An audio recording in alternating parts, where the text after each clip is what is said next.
Hello guys, this is I'm going to give you a plasticity quick tip.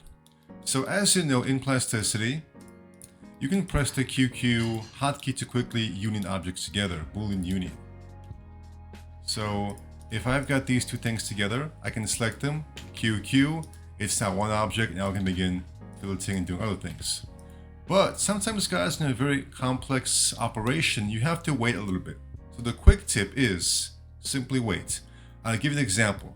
So right now, these are all separate objects. Let's union them together. So I'll select this, I'll press QQ, right click, and as you notice, they're still separate. So what happened? Well, in that situation, it takes plasticity a few seconds and I right click to confirm and it was not done yet. So this time I'll do something different. This time I'll select it, I'll press Q, I'll wait for this effect to go away, and now I will right click.